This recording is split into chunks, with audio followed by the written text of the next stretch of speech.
Bismillahirrahmanirrahim. Assalamu alaikum dear students. I am your instructor Ms. Sayyida Sidra from Department of Chemistry. Welcome back after Eid holidays. I hope that you have enjoyed your vacations. Now again coming back to our studies. We have started liquids chapter in the last lecture. And from this liquid chapter we have covered different topics.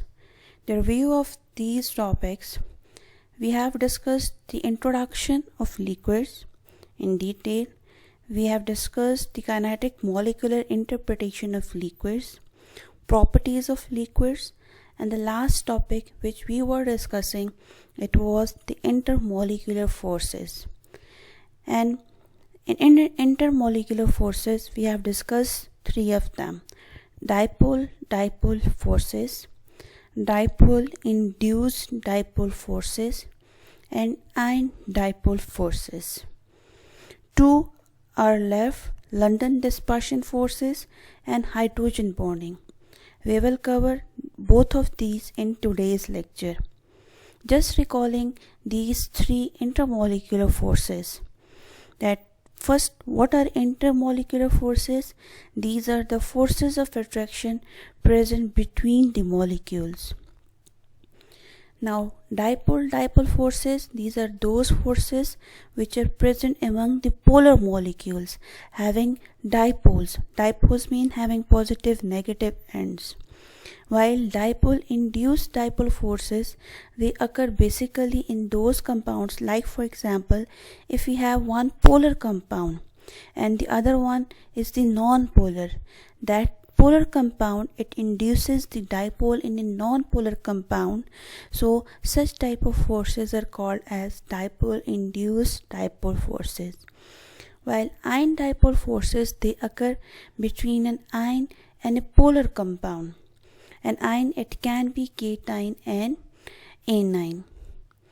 Okay, now starting our today's lecture, first we will discuss about the London dispersion forces. London dispersion forces. What are these forces? Basically, these are the weak intermolecular forces, or we can say this thing that these are the temporary attraction forces that results when the electrons present in two adjacent atoms, they occupy the position that makes the atom to form temporary dipoles. Means the atoms, they themselves, they are non-polar, but the electrons present in them, they create an instant dipole for the time being, and that instant dipole will result an induced dipole in the second neighboring atom. And sometimes these forces, they are also called as instantaneous dipole induced dipole forces. This is just the general introduction of the London dispersion forces. And these are the forces of attraction between non-polar molecules which become polar for an instant. For an instant means for just a small time, those non-polar molecules, they become polar just because of the unequal distribution of electrons present in them. So basically these are the forces in which both of the molecules, they are non-polar in nature. If we compare these forces with the rest of the forces which we have discussed in previous lecture, like for example, if we have dipole forces, so these are the forces of attraction present between the molecules which both are polar. While in dipole-induced dipole forces, one of the compound is polar while the other one is the non-polar. And in ion dipole forces, one is the ion while the other one is the polar compound. Means in all of these, one of the compound must be the polar having dipoles, which is responsible for creating forces of attraction with the second molecule. But in London dispersion forces, both of the molecules will be non-polar. So how the forces of attraction will be created in a non-polar molecules? Just because of the unequal distribution of electrons at a particular instant, which will be responsible for creating a dipole in the second molecule. I will explain this thing in detail with the help of an example. We have different substances, like for example we have hydrogen, helium, neon, argon, chlorine, fluorine, methane. All these are what? They are non-polar in nature. These gases, they can be solidified and liquefied. Means that there must be some forces of attraction present between these molecules, which are responsible for holding these molecules in their liquid and solid states. We can define this London dispersion forces in another way, that the forces of attraction present between instantaneous dipole and induced dipole, and they are called as what? Dispersion forces. And why we call them as London dispersion forces? After the name of the scientist Fritz London, who offered the theoretical explanation of these forces in 1928. This is just the journal introduction of the London dispersion forces. Now I will explain these forces with the help of an example, that how these instantaneous dipole and induced dipole will be created in a non-polar molecule. Let us take the example of an helium atom. This is the unpolarized molecule of an helium. We have 2 electrons in helium, and this represents the nucleus of this helium atom.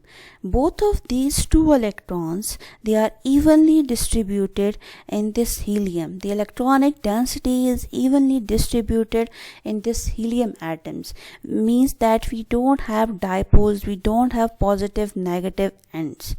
But what happens that at some instant the revolving of these electrons, they create the temporary dipoles.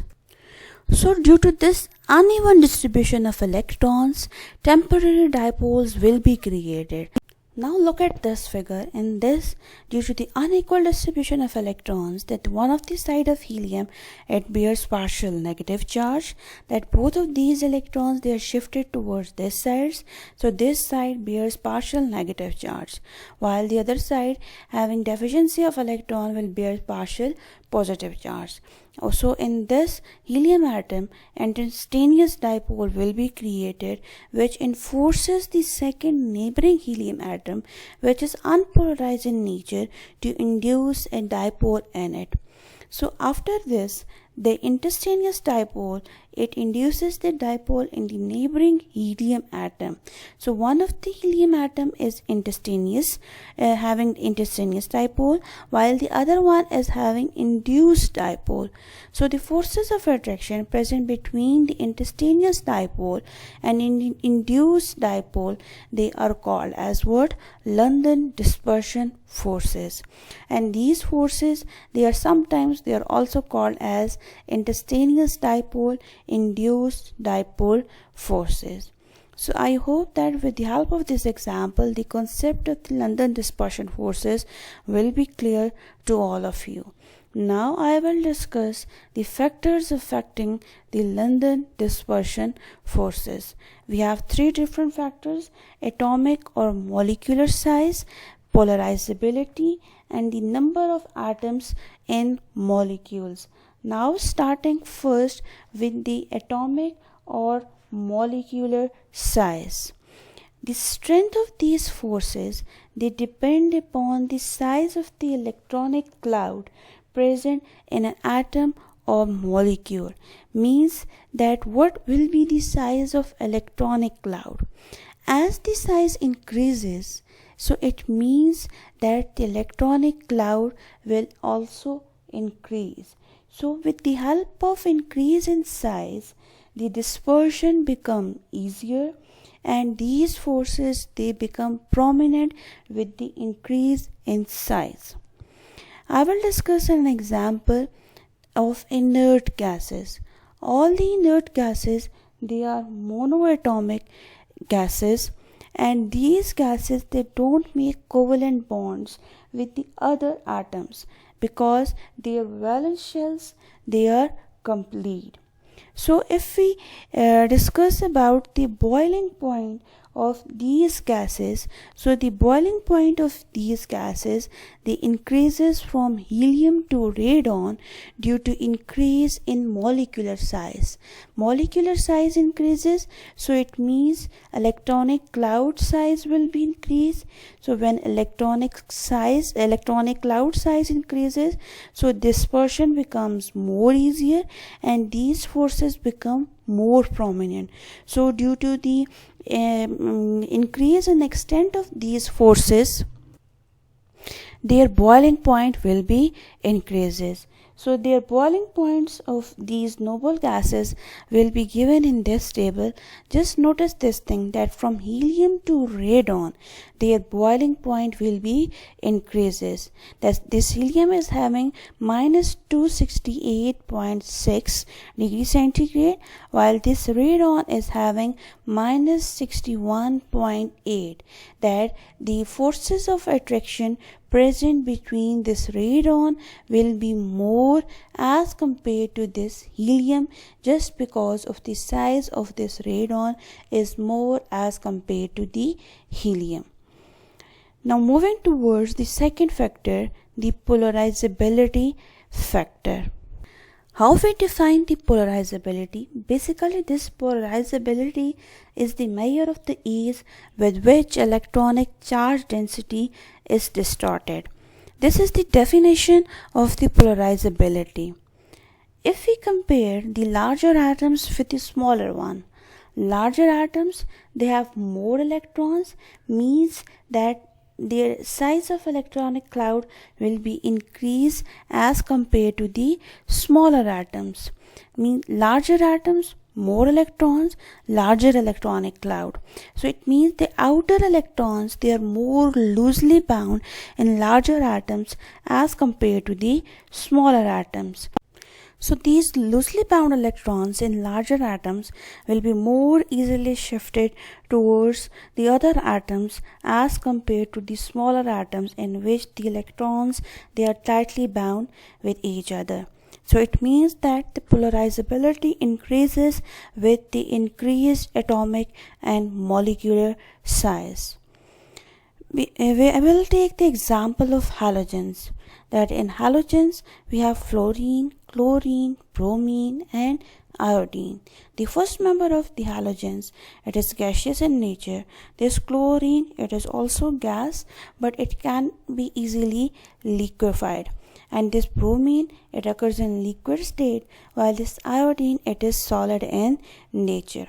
If we just look at the figure, that we will see in this figure that the size increases from this fluorine to iodines. So with the increase in electronic shells, their electrons will be increased. So the atom or molecule, it becomes bigger in size. So what we can assume from this figure and also from their physical states, that as we move down the group, that from this fluorine to iodine, size increases, means that electrons will be increased, their electronic cloud size will be increased. So the outer electrons, they are more loosely bound in the iodine as compared to the fluorine. So the polarizability of iodine will be more as compared to the fluorine. So London dispersion forces, they are prominent in iodine, which is responsible for its existence in the solid state as compared to the fluorine. The third factor, we have number of atoms in molecules. If we have elongated molecules means large molecules, so they will have more contact with the neighboring molecules over the greater surface area, means that they occupy the more area because of their elongated nature. So greater the number of the atoms present in the molecule, greater will be the polarizability of that molecules, means that greater the number of atoms, so more will be the London dispersion forces present in the elongated molecules. Now just look at the boiling points and the physical states of some of the hydrocarbons. So If we compare this C2H6 with this C6H14, just look at the boiling points. Which one is having greater boiling point? That this C6H14 is having greater boiling point 68.7 as compared to this C2H6, which is having boiling point minus 88.6. And just also look at this thing, that their physical states. The first four, they are gas, while the rest of the three, they are liquid in nature. So it means that with the increase in the chain length, their boiling point also increases, and the attractive forces, they become stronger.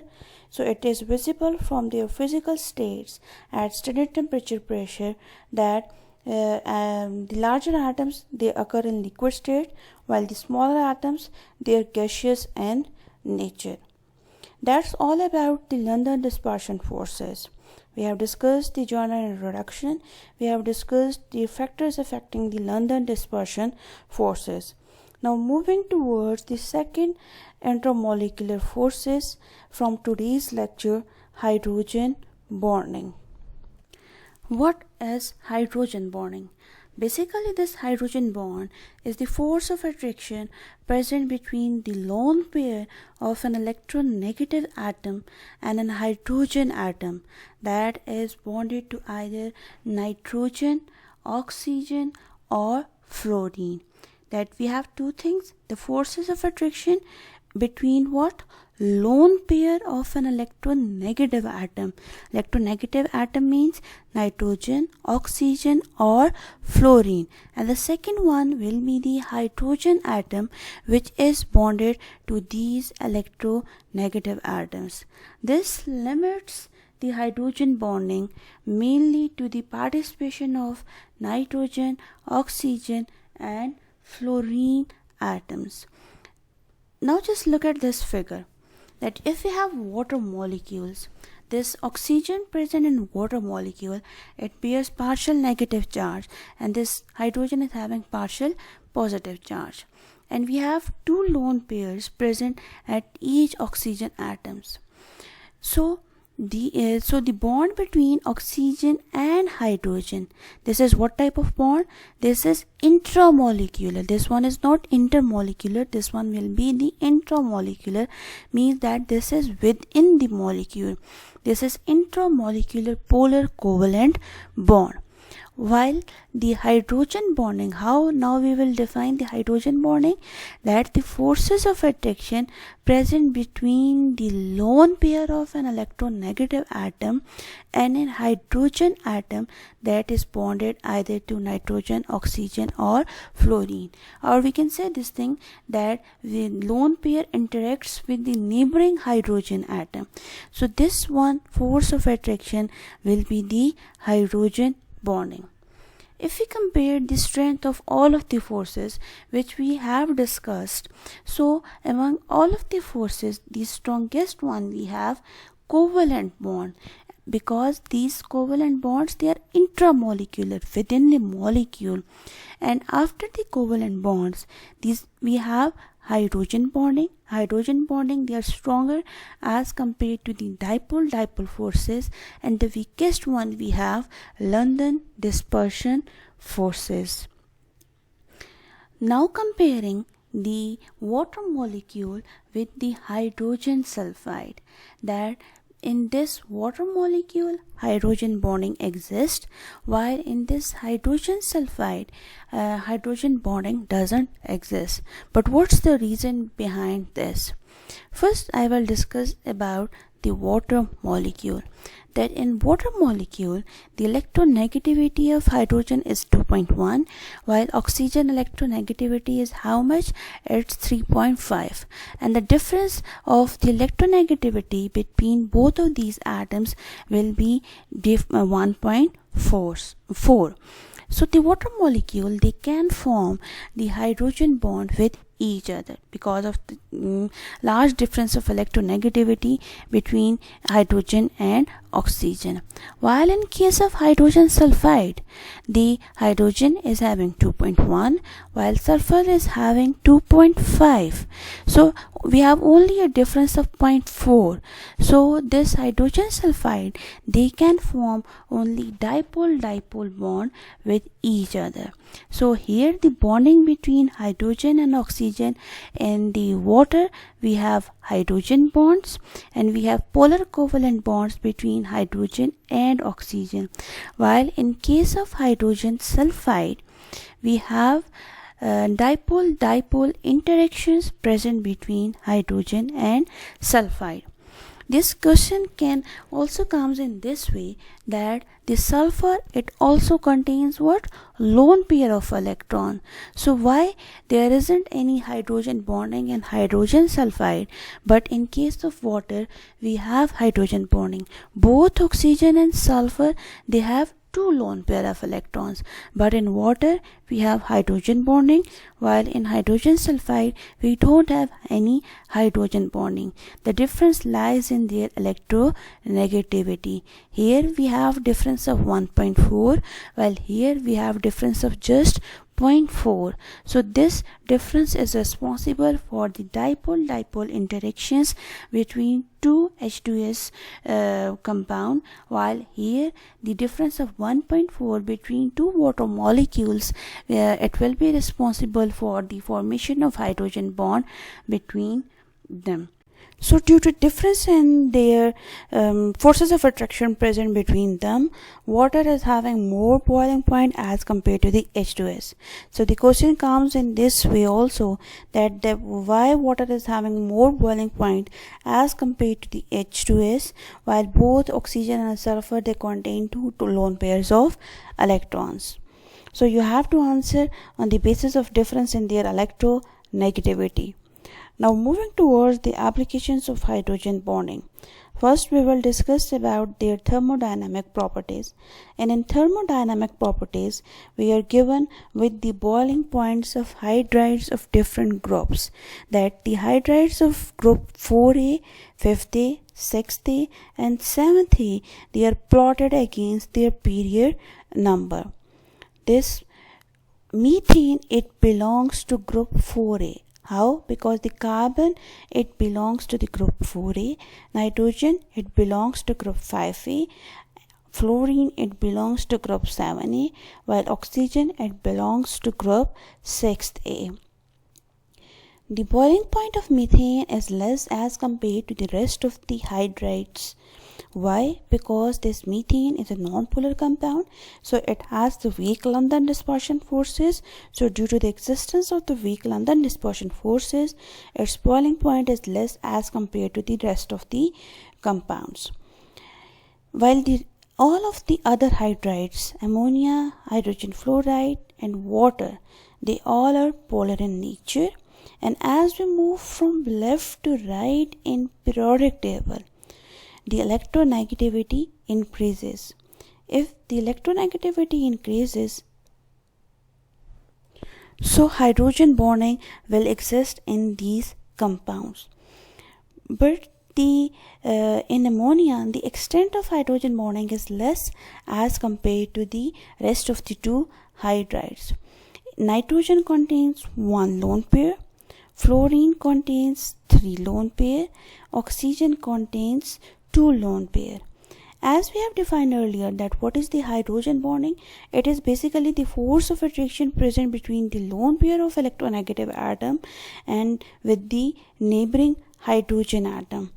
So this ammonia will have only one lone pair of electron at nitrogen. So the extent of hydrogen bonding is less in ammonia as compared to the rest of the two hydrides, HF and H2O. So its boiling point will be less as compared to the other two hydrides.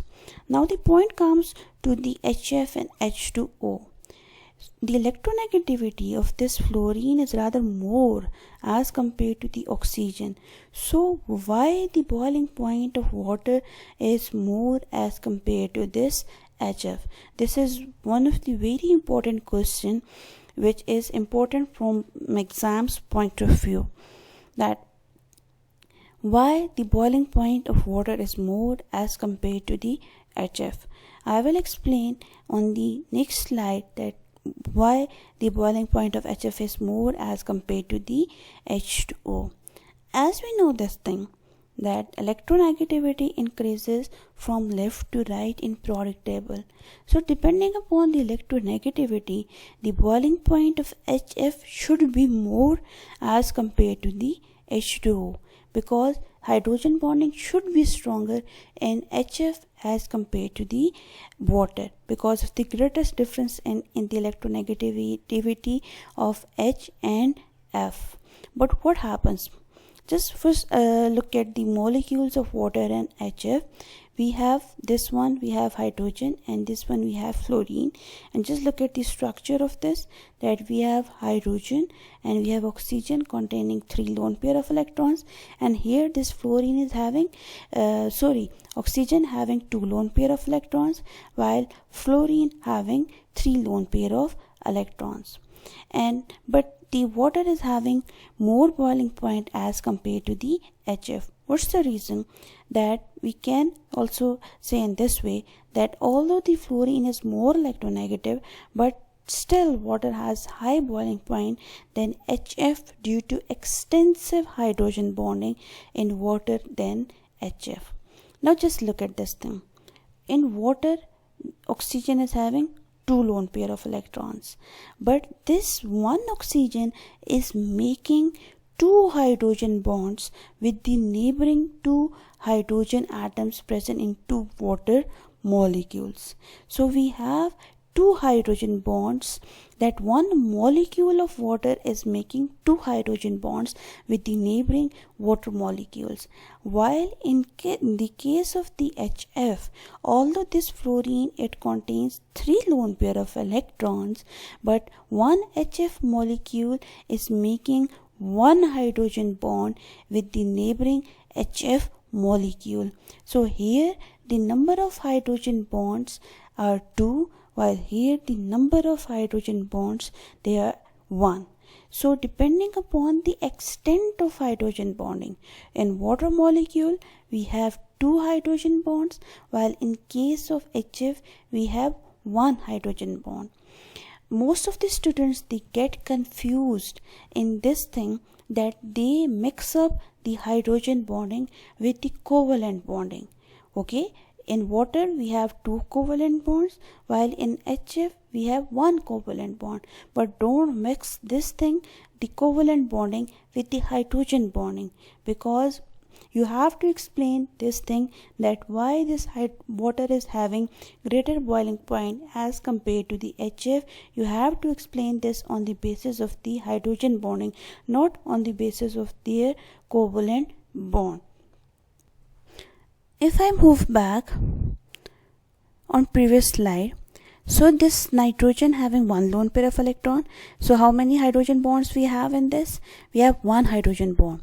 In case of this fluorine, hydrogen fluoride, although this fluorine, it is having 3 lone pair of electron, and we have greater electronegativity difference present between fluorine and hydrogen, but just because of the presence of 1 neighboring hydrogen atom, we have only 1 hydrogen bond present in this. Okay, so the extent of hydrogen bonding is rather more as compared to this NH3 due to the greater electronegativity difference. Its boiling point will be more. But in case of water, we have greater number of hydrogen bonds as compared to the both HF and NH3, so its boiling point will be more as compared to both of these HF and NH3. Now moving towards these other applications of hydrogen bonding. The second application we have the solubility of hydrogen bonded molecules. If both of the molecules, they have hydrogen bonding, so they are soluble in each other. And for example, ethyl alcohol dissolves in water because of the hydrogen bonding. And if we have small carboxylic acid compounds, they are also soluble in water molecules. And the third property we have cleansing action. Due to the hydrogen bonding, the soaps and detergents, they have cleansing action. The water makes the hydrogen bond with the polar head of the soap and detergent. Soaps and detergents, they have two portions. They have polar head and they have non-polar tail. The polar head, it makes the hydrogen bond with the water molecule, while the non-polar, it makes the interaction with the dirt and the grease present on the surface. Just have a look at this figure, which will explain the cleansing action of soap and detergents. Soap and detergents, they dissolve in water. Just look at this. This is the surface having grease, and this blue one, this is having water, and these soaps are detergents.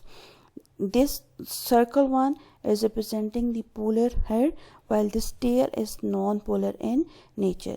The non-polar tail, it interacts with the grease attached with the surface, while the polar head, it makes the bond with the water molecule.